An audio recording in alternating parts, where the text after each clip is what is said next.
I'd have to say what I really enjoy about Happy State Bank is the morale that we have.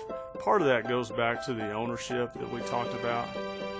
Everybody understands as an owner, we're going to think like owners and not like managers, and we truly have each other's back each and every day. So that just the teamwork, everyone works so hard for each other, knowing that the ultimate goal is that each one of our customers is going to leave this bank knowing that we have given them everything we have as bankers to exceed any expectations they had out of our bank. Let's call the meeting to order, and we'll turn it over to City Manager to go through the agenda. Thank you, Mayor. Appreciate that. Tell you what, today we have two more of your component unit budgets coming forward for review. We have your Amarillo Potter Events Venue District and your Center City Tax Increment Reinvestment Zone number 1. Chairman Brown from the Tiers is here, and if I could get he and Michelle to come up. We'll start, take a quick run through that, and the time is right, maybe Mr. Reeves will be here or close by the time we move on. So, which of you wants to lead off, or somebody jump right into it? You jump right in. I'll talk about 8 numbers, and we get lost if you blame it on her. She can straighten you out if you're vague. She will straighten you out. It's good to see you, Richard. How are you guys? Good, Richard, how are you? Uh, So which one of your mini hats you're wearing, a Tiers hat? I'm wearing the Tiers hat today, Okay, thank you very much. unless you want me to wear another one. No. We're here about our budget today, and I think, as you know, we've had a pretty successful year, and we're looking forward to another good year. As to our budget, I would say to you there are only a few changes that I can highlight for you, so you know, I guess, where we're departing from where we've been in the past. But the basic way our organization functions is we have very low overhead, and basically everything we spend ends up going into project services, which really means the projects we're working on. And so the driving dynamic for us is almost always what projects are we able to pull together during the course of the year. So our budget looks a lot like last year, except as to projects which have come or gone or are coming. And where we are at the moment is we have a few projects that are sort of left over in that the final payments haven't gone out on those, and then we have a few new ones hanging. And the big ones there would be for the TechStop program, which is euphemistically called a grant program.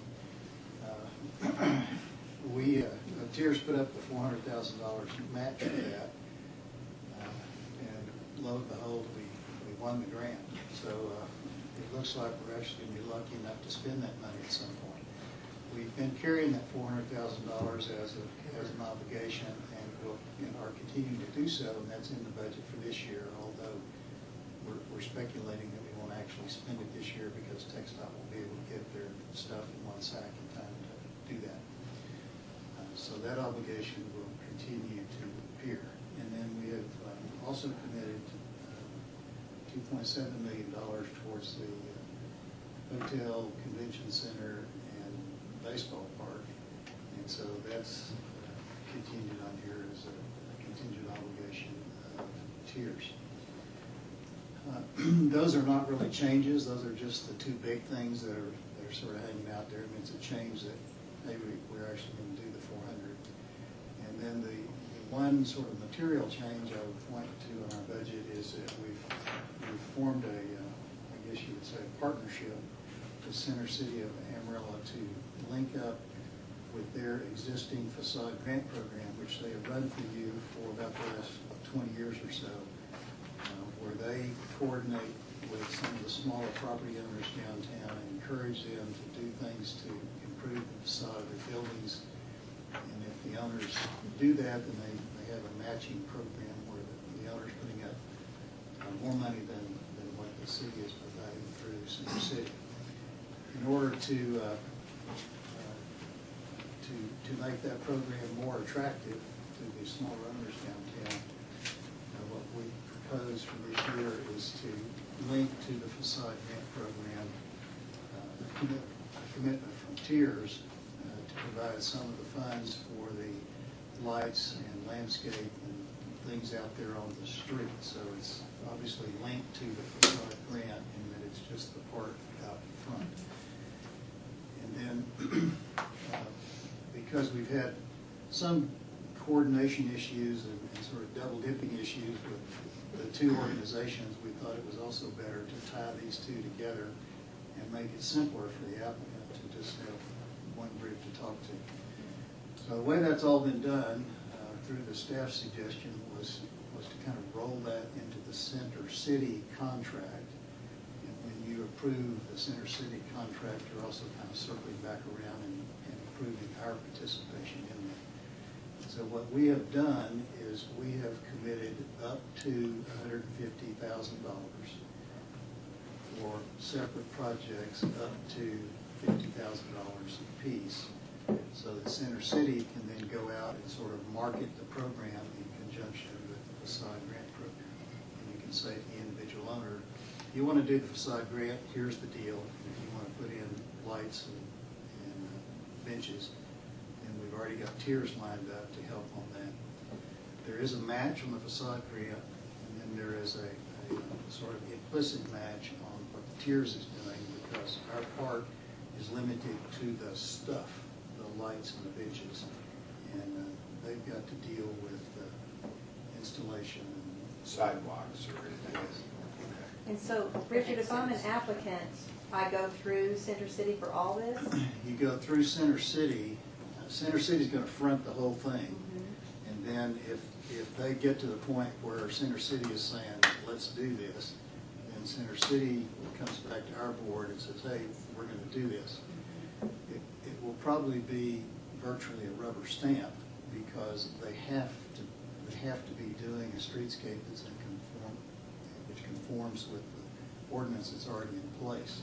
And the staff have already vetted that, so it's almost perfunctory that they're coming back to us at that point. But you think that match will be pretty equal, their part that they have to participate in for the non-facade grant? That'd be pretty close. So if you went up to 50, you think they'll be doing 50 in most cases? I think there's no way to know, because everybody's sidewalk is different, as you know, from sidewalks that fall into basements. So it's really just to put the opportunity out there, and in particular to, I guess, to in effect earmark some funds for the smaller owners, and make it easier for them to go through the process and get there if that's where they want to go. Well, then, But neither of these programs is free, so you know you gotta want to do it. but maybe this would better be asked of Kelly. Kelly, if they said, I want 50,000 for my lights, my benches, my trees, does that trigger that they have to be sure the sidewalks have been adequately updated to fit all that, so they don't try and retrofit it into old sidewalks that are not adequate?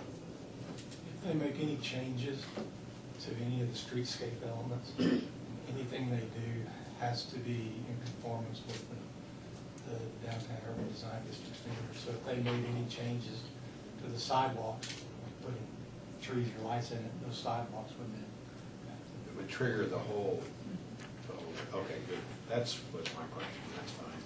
So you have to, Couldn't be a piecemeal deal. but it would be on a case-by-case basis, Sure, because some sure. of those sidewalks are, You can't do much with them.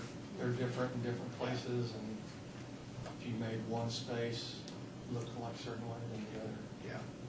But did you get reviewed and you get processed towards trying to make it uniform? Mhm.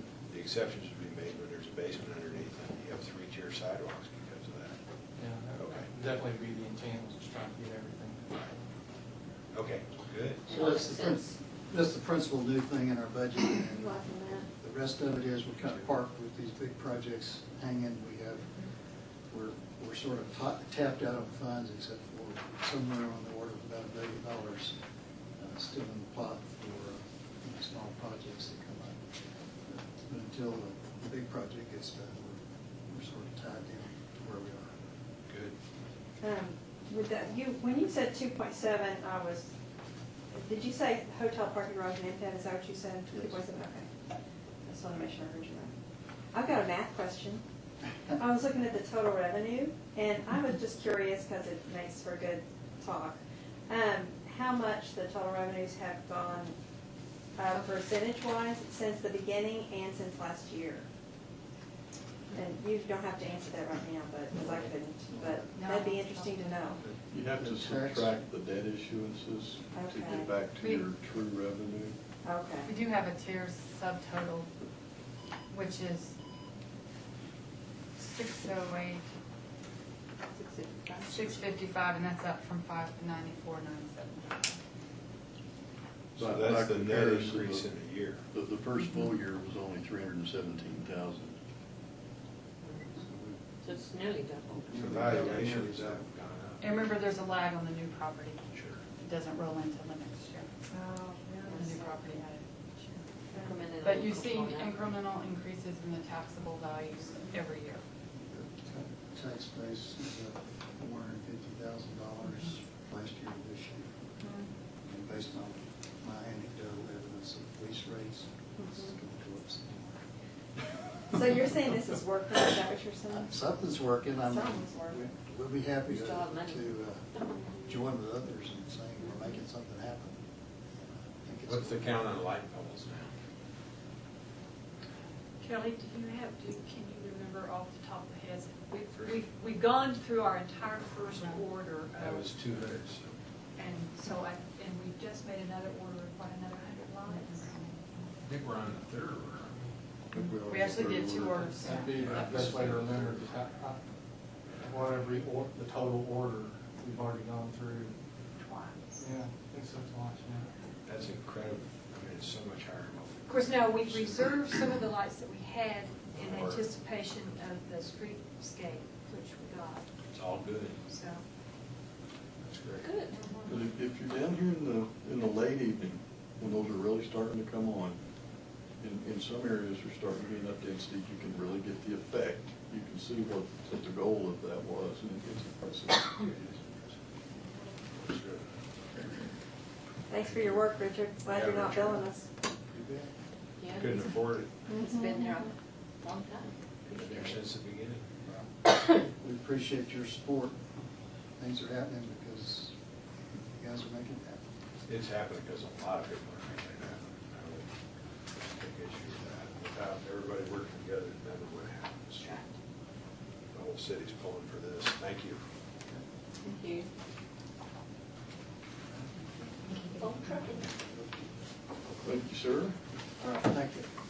We'll move then to the second budget for today, that being the Amarillo Potter Events Venue District. So, Mr. Bud McMenamy was unable to be with us today, so Michelle is going to carry the ball for us. You each have that in front of you. The venue district anticipates starting the year with just over $2 million, and they have made a policy that they're gonna keep $500,000 in reserve, and then the rest of the funds are split 60-40. The balance for the A and C piece is $517,000, and for the city's piece is $996,000. They have 2 revenue streams, the 5% vehicle rental tax, and they're estimating that number at $873,000.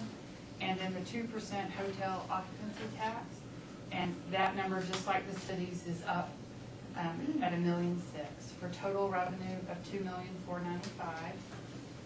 And again, the bulk of their projects are split between either A and C and the city.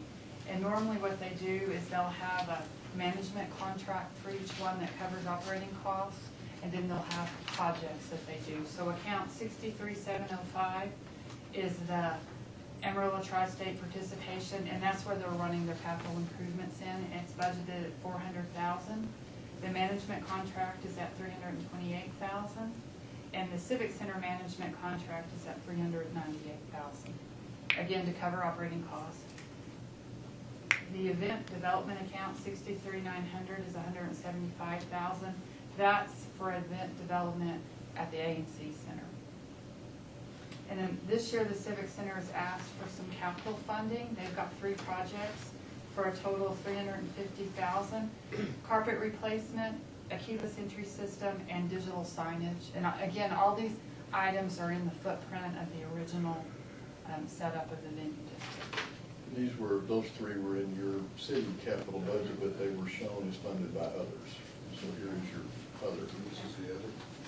And the venue district has 2 bond issues for total debt service of just over $1 million for the year.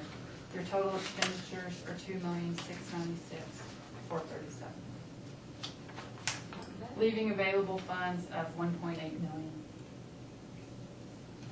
I say they're doing a good job.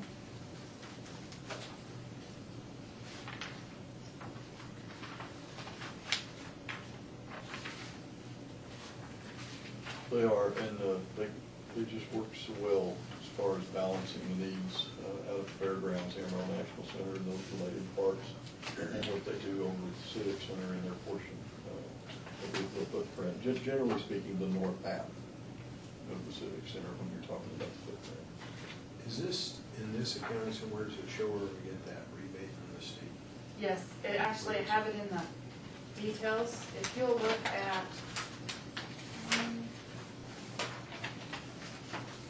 third to the last page, it's account 63900. We're running it through event development. And we just show it as the in and out because that money is part of the agreement with the quarter horse, where we actually remit those dollars. It's $85,000. That was up on the front too, The total was. yeah. But on that third from the last page, I have the details that makes up the event development count of $175,000.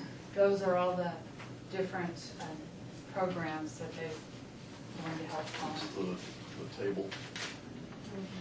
So that, each of those have their own increment they get back from the state? No, just the Adequan show Just is the Adequan, one. okay. Right. Yeah, because we have to.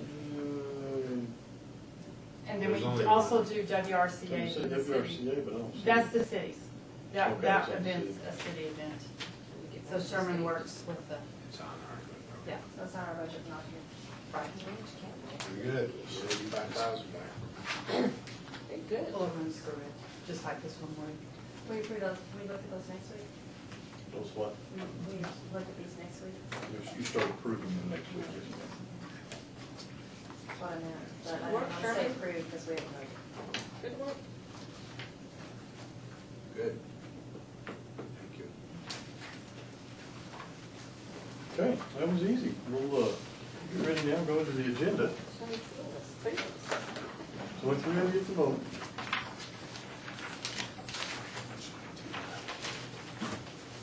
Y'all thought you were through with the big flat budget books, so we do have them here if anybody feels like they missed something, they want to look at them. Item number 1, approval of the minutes for last week's meeting. That's good.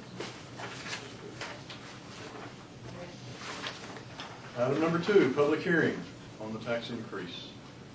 This is not an action item. This is, you have proposed a maximum tax rate of 34.009 cents. Of course, that is greater than your current rate. Your current rate's 32, and your effective rate is about 31.57.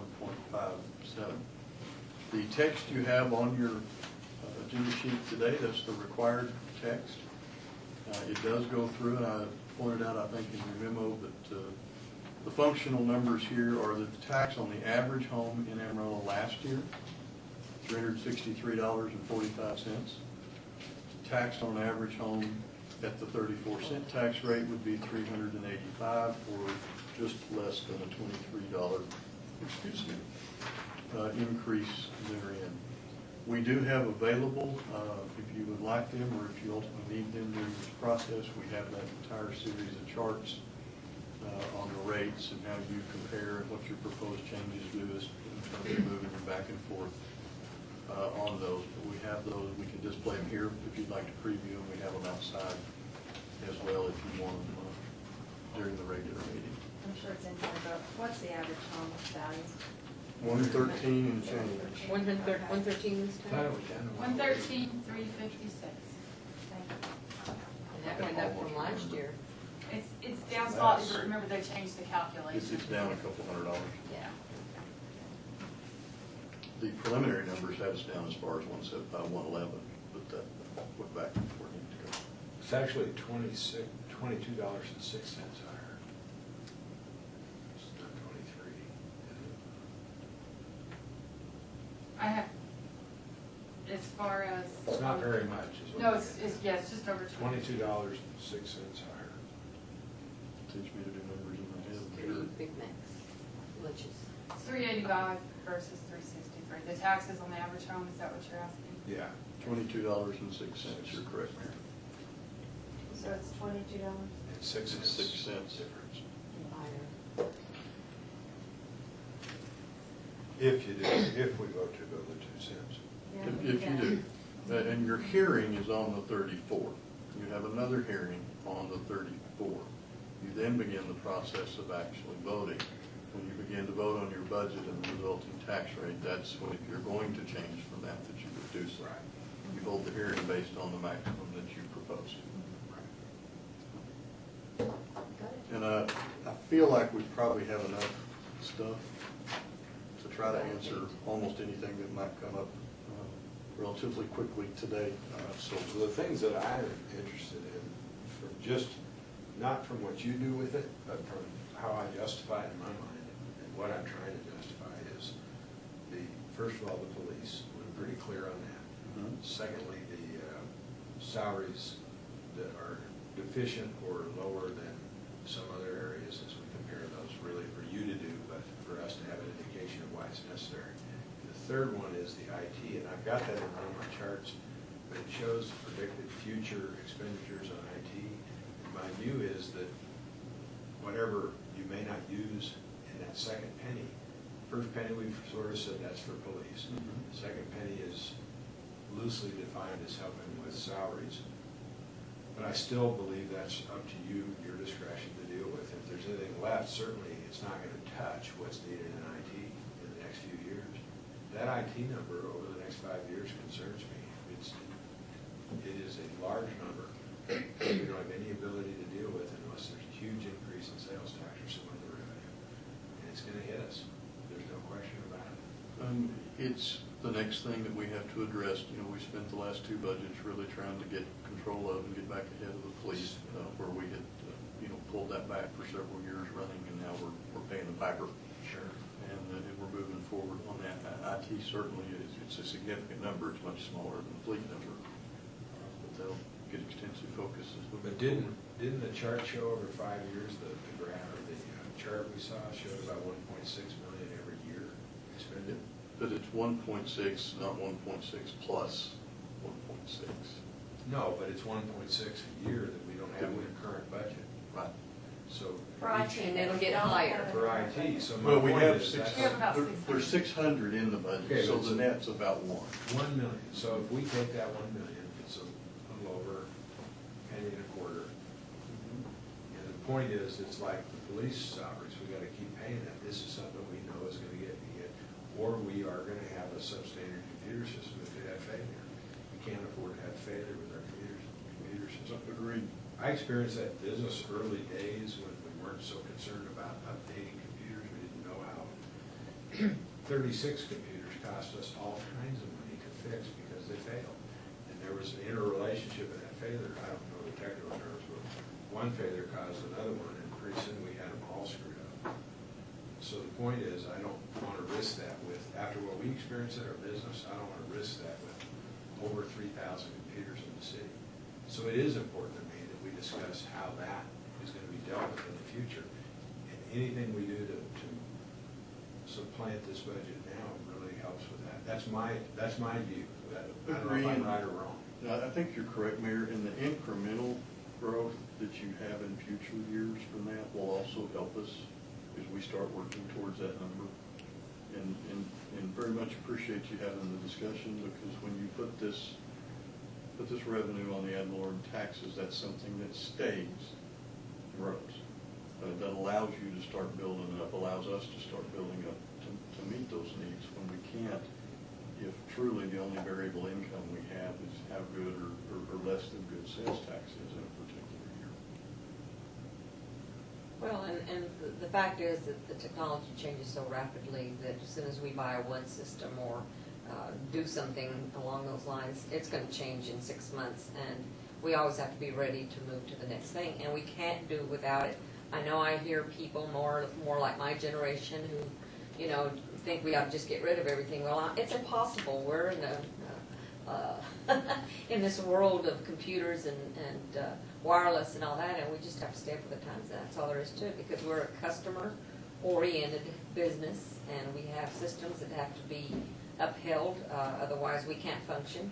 So it's not a question of doing it or not doing it. We have to do it. We just have to find a way to pay for it. But there's a problem with that. When I asked James Brown how they were going to deal with monitoring those computers, what our failure was is we didn't monitor them to prevent a failure, and we went tenfold on what it would have taken to maintain those versus how to rebuild them. We spent an incredible amount of money rebuilding 36 computers, and we couldn't just abandon them. We had to have the data that was in there, so we had to rebuild them. My point is, with 3600, he said we don't have the funds to do that monitoring from one location. We actually had a company that monitored all our computers remotely, 36, and could call and say, hey, you got a failure coming here. We don't even, so when we say we're trying to keep up, we're still, with that expenditure, exactly. that isn't being calculated in. We're still far behind what other industry does. So we don't have a Cadillac system with our computers. We've got a very basic system that is not up to date with what other competitors have. And you have, in a more traditional business, since your computers are focused on a single line of work, and your software and everything is specialized towards that, we don't have that ability here. Nearly 200 pieces of that equipment, mobile equipment that's in the police, fire, public works environment, entirely separate and different than what's happening in here or in utility billing. We have, and I'm going to say the wrong number, but I want to say 6 completely distinct different pieces of enterprise software to try to run the specialized businesses, sub-businesses that we have in the city. They have an automated monitoring system. It's not a live system. I think that was exactly your discussion with James, and that service is just not available to us. We've got to build the capacity to do that stuff in-house because of the divergence. We've got a lot of sensitive information, I'm sure, through billing and whatever, and people's benefits and on and on. And so I think security is an important part of what James's job is too. He has made tremendous strides in the security realm. We actually pay third parties every year to come in and attack the various different systems that we have. You use that to see if you have a vulnerability, if you have one, what is it? And not every piece of enterprise equipment gets hit every year, but it's on a rotating deal. And it's actually called out in your budget when we do that. And then the other side of the coin that I'd just like to bring up is that we have had a great sales tax year and last year too. And so how has that helped us, and yet we still need, an extra payment? We would have been asking for far beyond the rollback rate, had we not. Or we'd have lost some services. Yeah, and I'm just saying, discuss, because people will say that. Certainly. You see that in several different ways. The net increase that we carried over in sales tax was a little over 2.1. A little over 2.1. Yeah, coming forward. That helps you with your capital. And remember, you've grown your general fund capital for the second consecutive year. I think we're still a little low, but we're making tremendous progress towards catching up with that. When you look at just a basic compensation for your employees, a single percentage point is nearly $1 million. It doesn't take long to start moving now. We had a hit, it's a catch-up hit in the general fund with how we escalated the garage rates. Remember, that was a minimum 7% increase for the garage rates, and that's where the money to pay that comes from. We're increasing the charges to IT to start building up those numbers. That comes out of that. Well, anything that you saw that was above what you had the year before is pretty much coming out of your sales tax increases. And the number I saw that was impressive to me is we've added in 3 years 115 miles of paved streets in the city. Almost the total number we had in 1950. In 3 years we've added, so we now have to maintain those. We accept them. Obviously some people help us pay for them, developers did. We paid for part of that. We paid for the other, yes. And now we have to maintain those, and we can't do it on the same time we did it before we had 115 miles of the streets. This commission was very good 2 years ago to dedicate specific extra revenue. That's helped us start to catch up. I think we discussed during your budget reviews, that catch-up is great, but as you add those 100-plus miles over the course of 1, 3, 5 years, you've got to keep moving upwards with that dedicated revenue, or you start going back again. So how many vehicles does it take to do 115 mile streets? How many people, how much time, how much materials? It's all adding up. Excellent point, and you're That's right.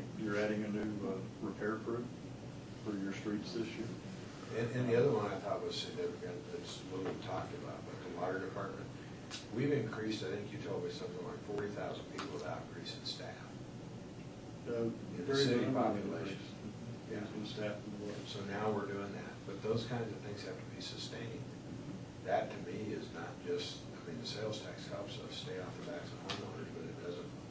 And we've got dedicated funds for drainage, so it's just check, check, check, Yeah. things that were infrastructure that was behind. Isn't it a good thing that we do? And Jared, just a reminder, your public safety positions you were able to add in the proposed budget, the firefighters. Three police and 8 firefighters. And animal control officers. So that's all part Oh, of. yeah, that was the. That was the in lots, our so it's all original like- Net budget that increase was in revenue. Well, 14 of your 16 general fund new positions, but before the 10 officers. But 14 of those 16 net gain, that was all accommodated within your existing 32 cents and the increase in the sales tax. I can't find a place in the budget to carve out a savings that would augment this change.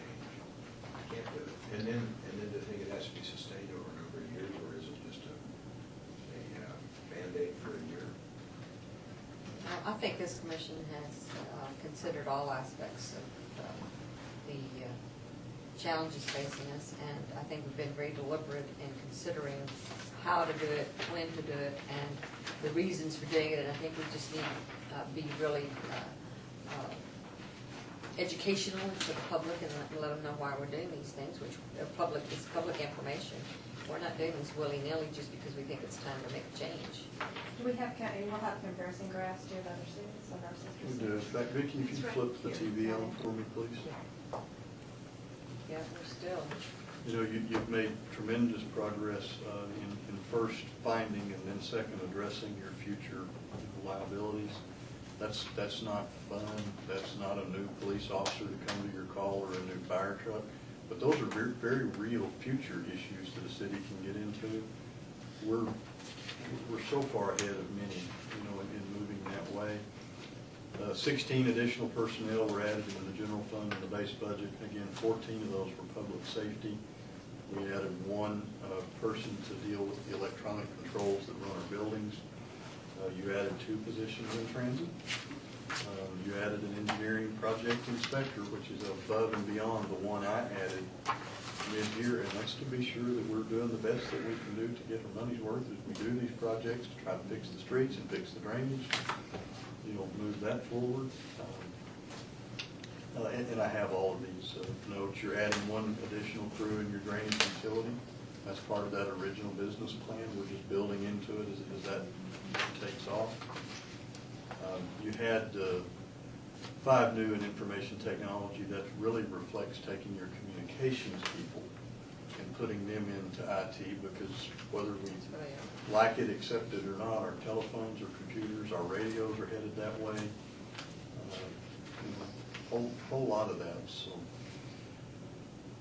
the thing that I guess I'm really proud of is that the budget is not singularly focused on one particular thing. You're moving the ball forward across a wide variety. You're dealing with existing infrastructure. You're helping us catch up on things that we got off into the ditch back when the sales tax and everything was going down in 09 and 10. You're increasing public safety. You're doing quality of life. You're doing services. These continued expansions in the spec trend system. We've done that 3 years in a row, every year since I've been in this seat. You've continued to grow that. We catch the demand the first of the year, and by the end of the year, you know, we're behind and we need to do it again. And that's going to keep up. Your 8 additional firefighters finishes out all the work that you were able to accomplish with that 2007 certificate of obligation. You've got about the highest rated fire service that you can get, and that's not just in Texas, the entire Southwest United States. We got a 4.5-minute response time, 90%. That's just not done. And the fact that we've done it with the funding we have, beginning to address this issue of being, quote, upside down on our fire trucks because we think they're going to last longer than we know they're going to last. We're taking that artificiality out in this budget, and we're moving forward with it. I know my brief notes weren't real brief. There were 15 pages of them, but we have all of that. If we need $8.5 million in general fund capital, that's all local capital. That's generated from managing these existing budgets and getting the benefits of the sales tax as we move forwards. I think it's a good budget, Mayor, and I appreciate you saying that you can't see stuff in there that we could pull out. If we can find it, we take it and use the money in a better place. But I also think that goes to answer the really important question that Alan asked, because we get asked by our constituents, and that is, okay, you've been up in sales tax, where is it, where'd you spend it? We've got to be able to answer that succinctly. That's all good. We did a lot with this current budget. We have. We did a ton with this current budget. Any more questions on the budget? No. Well, the mayor mentioned adding streets and the cost related thereof, so let's go to item number 3. That's my evil laugh for the day. Resolution opposing the proposed text dot. Lily needs chocolate for this. Sorry? Lily needs chocolate for this. Okay, get you some chocolate and come back. Yeah, just leave that.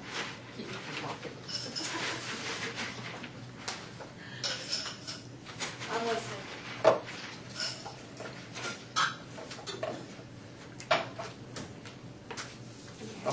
I'm gonna pass out, this is just a sampling of the maps that were pulled from TxDOT's proposal. There's, I believe, 51 of these that are out there.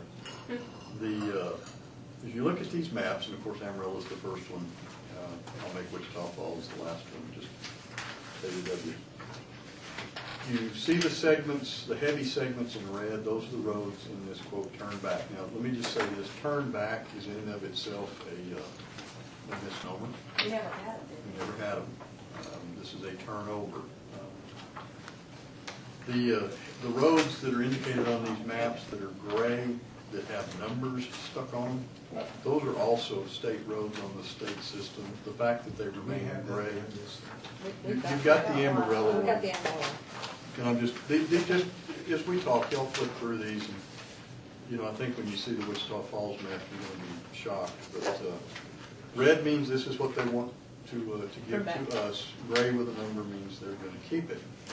Okay, the resolution is designed to express the City of Amarillo's opposition to this proposal. And where I've used turn back, I've tried to put it in a parenthetical because that's what it is. Statewide, it's just under 1,900 center lane miles or center line miles of state-owned roads to cities and to counties.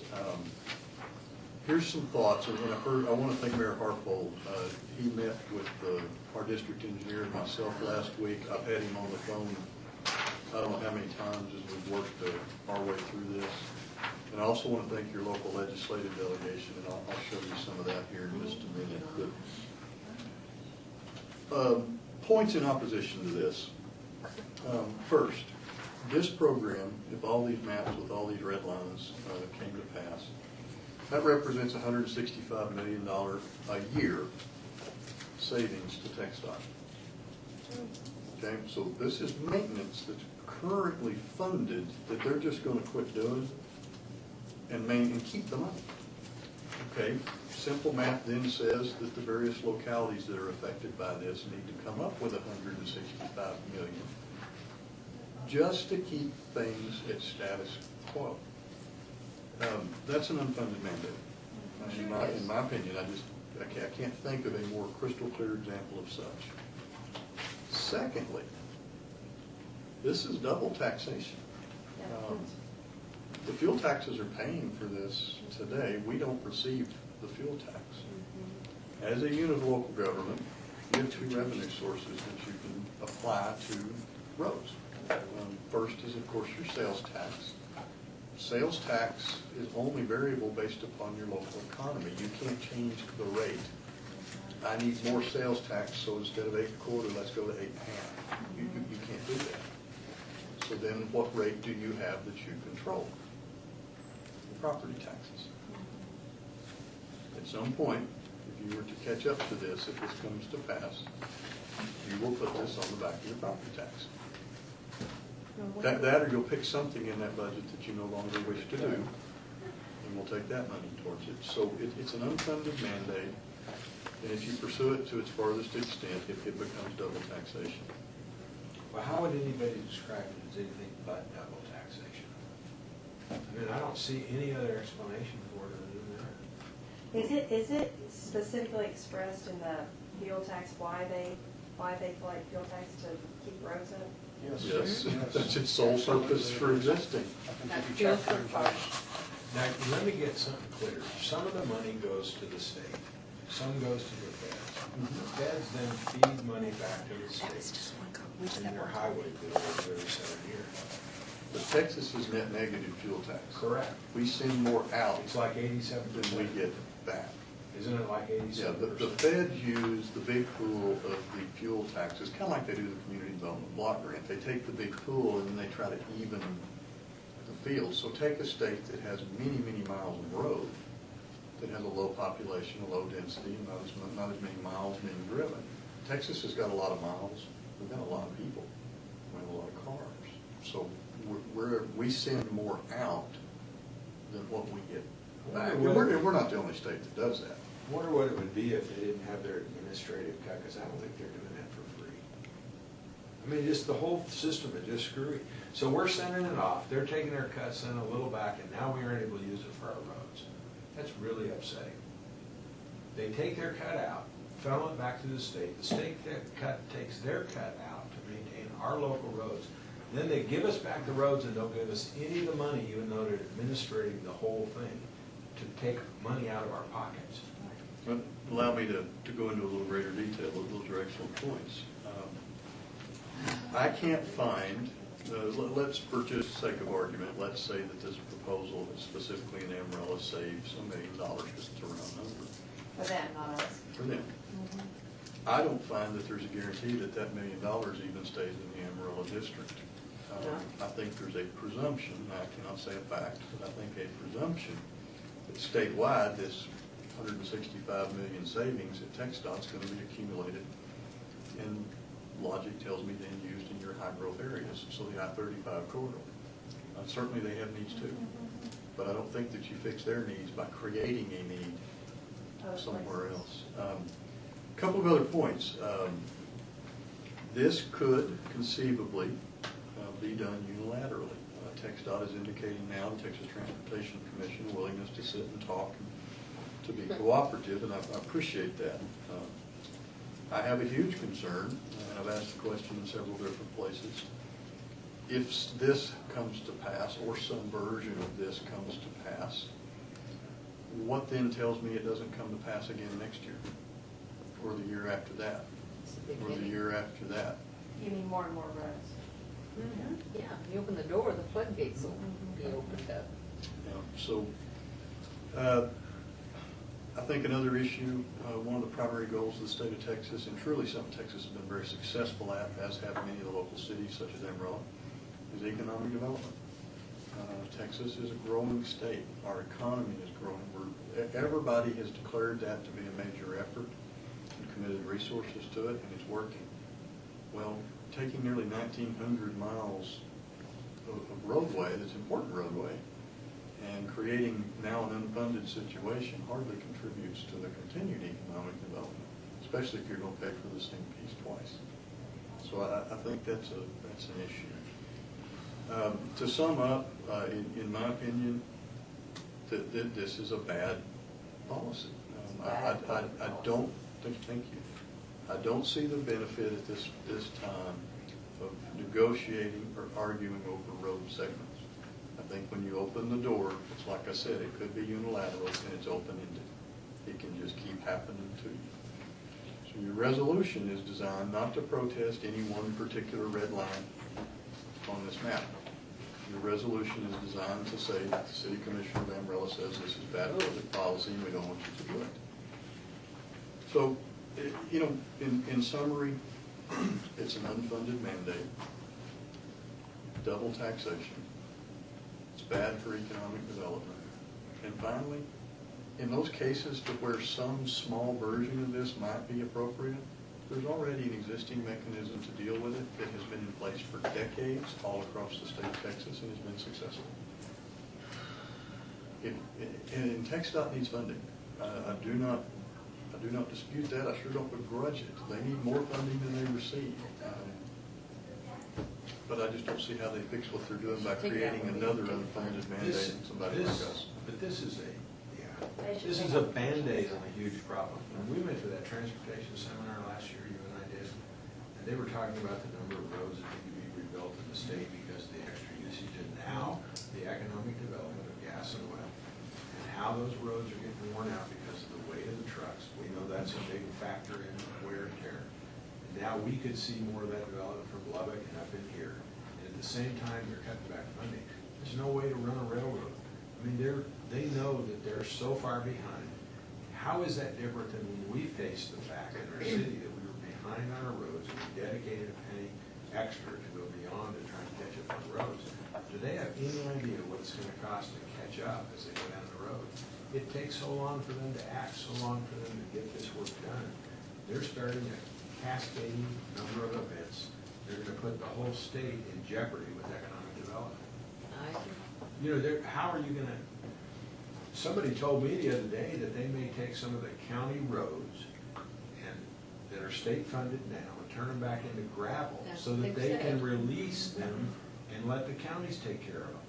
Yep. That's Right. called So a somebody- conversion program. So that somebody who's invested on that road, a paved road, put improvements in, now is back to a gravel road, so the Yeah, state doesn't that have was to down fund south the around maintenance. Midland, somewhere down there. It's mostly. Is that any way to do this, to fix this long-term problem? Our whole state's being run that way. They keep turning it back to local taxpayers because they don't want to raise taxes out Is in he Austin. appointed? But then by they the won't governor? let us have any say-so. The director? Exactly.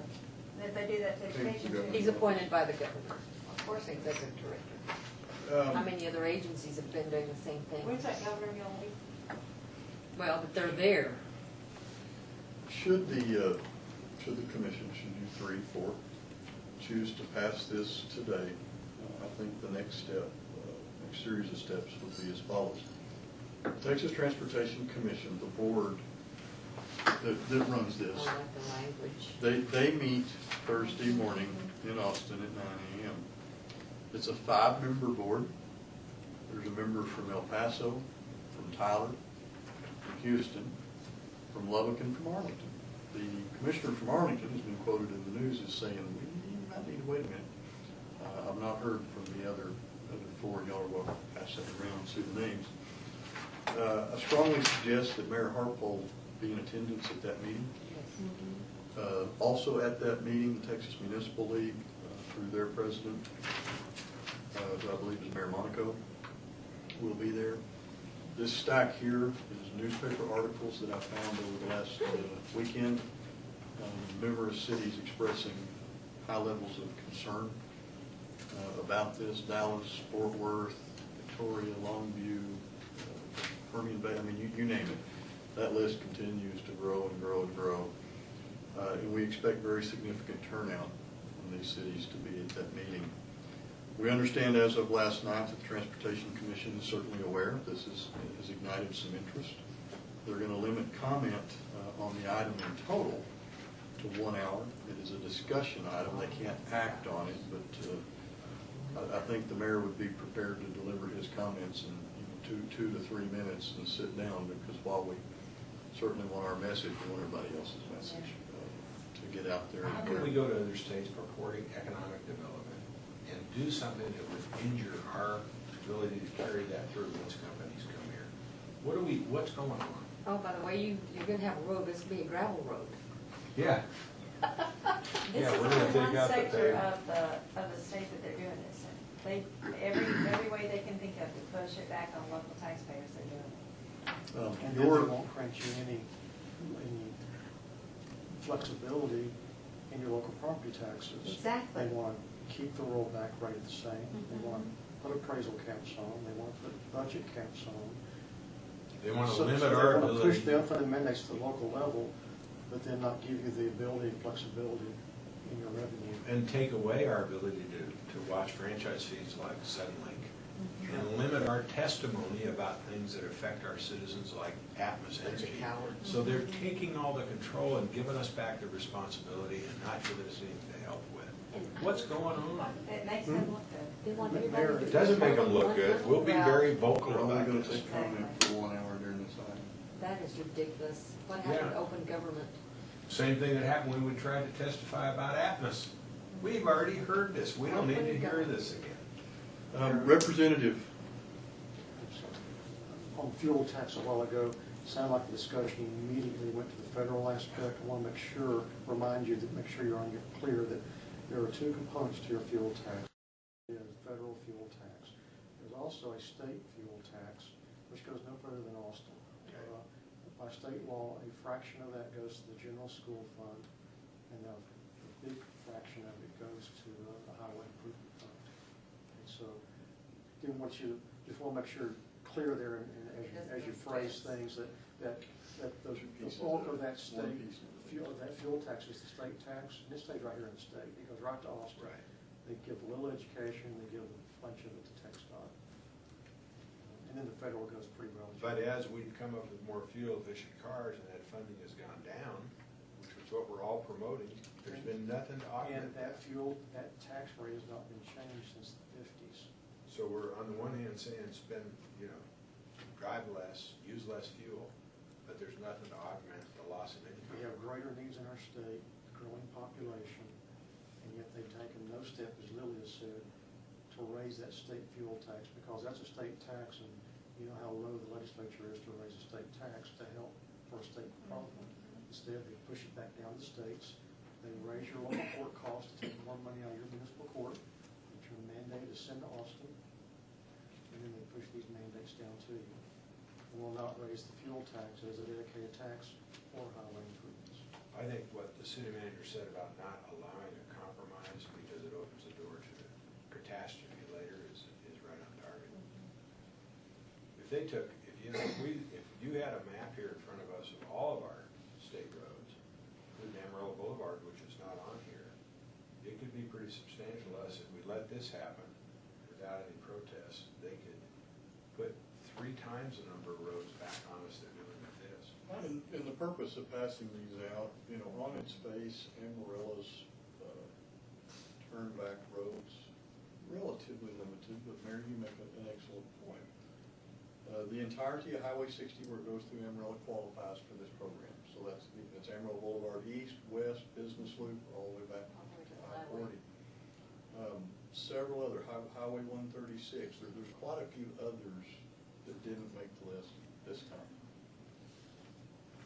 I showed the Wichita Falls map They're stuck. because just did a very, very preliminary look, and I'm not as familiar with Wichita Falls and Amarillo, obviously, but pretty much 287 and I-44. Yeah, is you've got a what bunch they're- of state what they're highways keeping. crossing there. Fort Worth, my God. Yeah, I'm glad I'm not. Oh, the scale Oh, is so my much smaller. God. That's so huge. All the But loops then and by scale, everything. Houston, has got Yeah. like 5 major segments. I wonder why. Is that because they have a lot of clout and stuff? A lot of In, people. in terms of lane miles, love it. Tremendous lane miles that show up. But that is my point, is to, could we try to sit and talk about this? Sure. As long as you can do it in 3 minutes. But your door's open once you do this, and we don't have any waste. So long term, you're probably looking at some statutory changes. And we've started that visit. You had great support from your local legislative delegation. Representative Price has weighed in. Senator Seliger is weighing in. Representative Smithy may actually be at that hearing with the mayor. They're on our side. Absolutely. Absolutely. I think that possibly Judge Haddishell Yeah, I saw him yesterday. He said he was is gonna be planning to attend.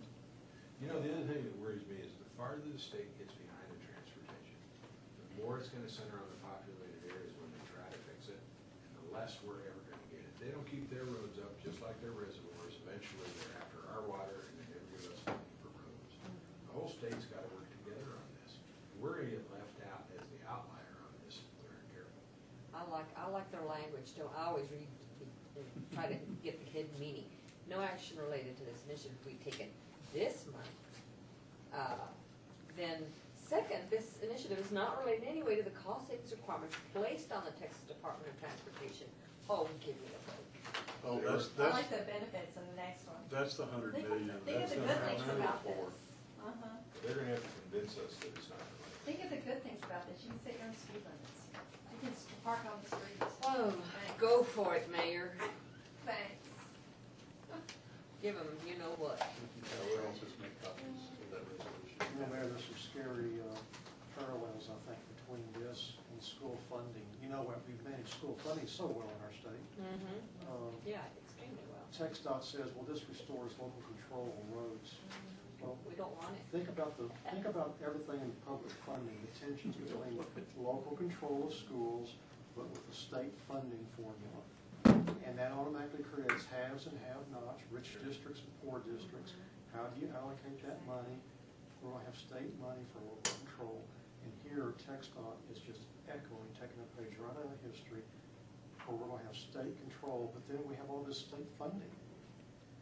And at some point, I just see some dangers. If it's not managed correctly, we're going to have the same problem of outliers, cities with less population, under a mandate, having to sue or take action to get our share of the pie, not unlike what the schools have faced in some And we will get instances. to pay for that suit out of our taxpayers' So what pocket as happens well when as you have a government that sits there won't too be long? anybody to. 8 hours if we want to It'll be do it. ours. That just cares about what you do.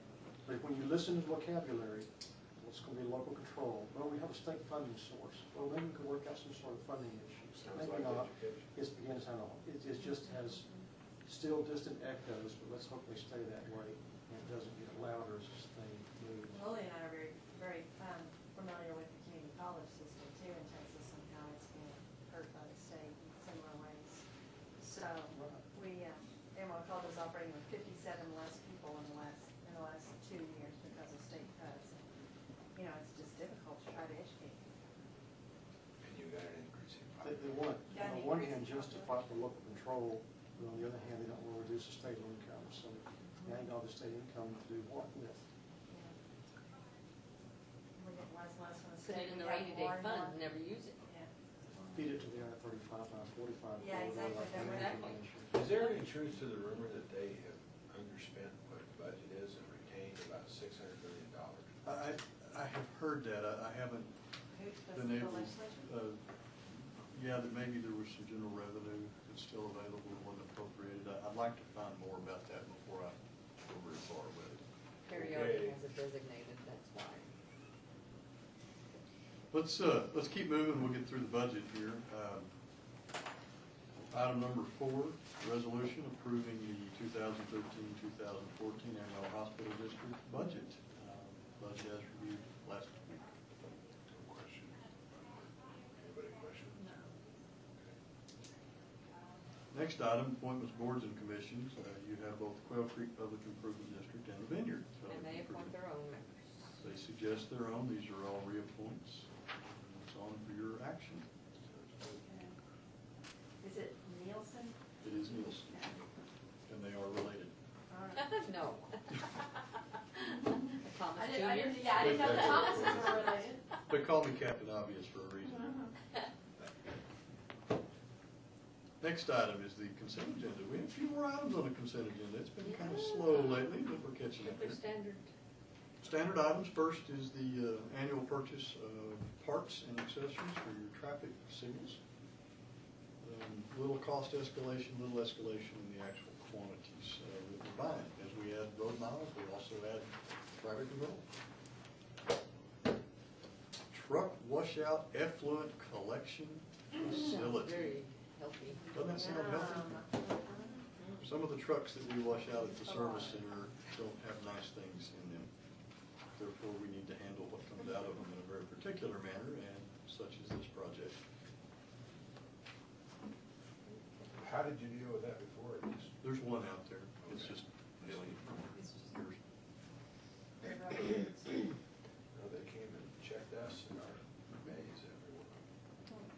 Next item, storm sewer erosion outfall, actually storm sewer outfall erosion control. I have erosion and outfall backwards, I apologize. This is at McCarty Lake. McCarty is south on Georgia. This project will basically put in the giant gabion baskets like what you saw recently go into Lawrence. There's been some accelerated erosion out there we need to get to. Fortunately, you also have a funding source to do such. This is south of 58th, right? Yes, And west of Georgia? yes. Okay. Is this our grand utility fund Yes. network? Lawrence Lake. And you see your pictures. The first one is where that, the big concrete ramp out there, that traditionally is kind of how you try to stop the erosion. We've had more flow this year than the past few years, and it has torn it up. Solutions to eliminate the ramps and go to those big gabion baskets. And the purpose of the gabion is that water is forced out into those baskets full of rock, and that rock is big. And those rocks then destroy the energy that the water's carrying. Okay. They also look really neat. It's like a waterfall. D&E, D is Transitional Housing Supportive Services, so this is a contract with the Downtown Women's Center, $41,908. Second is Permanent Housing Supportive Services, this two Texas Panhandle Centers, $99,464. Good programs, Yeah. good partners. Next item is the application for the Texas Traffic Safety Program grant to TxDOT. And this is for our fiscal year 2014 grant. We look at DWI, speed enforcement, safety belt, and child safety seats. This one has gone up, so we're pleased with that. The matches, of course, in your operating budget. Is that why they're abandoning highways? It's on their abandoned highways, so we can do traffic. Well, I guess you could enforcement. ask them, are you gonna do away with all those other funds too? The next item, sale of property, sheriff sale for Potter County. This is one single tract. This tract actually sold for a significant 17,000. amount of money. Yes, 34th and what? 14th and Turner. 14th and Oh, prior. 14th and prior. Yeah. Item H is your aviation clear zone easement. We've had a bunch of these lately, and of course, that's a good thing that we do. This one being 34th and Lakeside. That's probably where you got 34th. Yeah. Where is Prior Street? It's over there in southeast Amarillo, Okay. and Sunrise, it runs all the way Oh, okay. across. Questions on your agenda? Nope. I think the party where you took me that time, drove down that, it's all fenced in. No, Okay. no, that one was, Out in Washington. Willow Grove. That was Willow Grove Way. What's it called? Willow Grove. McCarty's not behind the fence. Some places still take Yeah, if y'all are bored for an afternoon, really want to see your city, just climb in the pickup. I'll show you all kinds Some of of. those places you take us, you need a respirator. Whenever he says, But jump in, it's- Ellen, I always go, okay. It's a good part of your open governance. You really go get to see what we're actually doing. Great. So, How you got? how are you, sir? How are you? Good to see you. Michelle gave you the good news? What's that? They like your budget.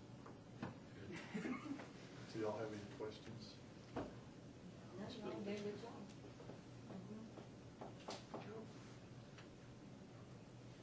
No, your hospital district is doing a great job. All right. Good people working for you. Yeah, you did.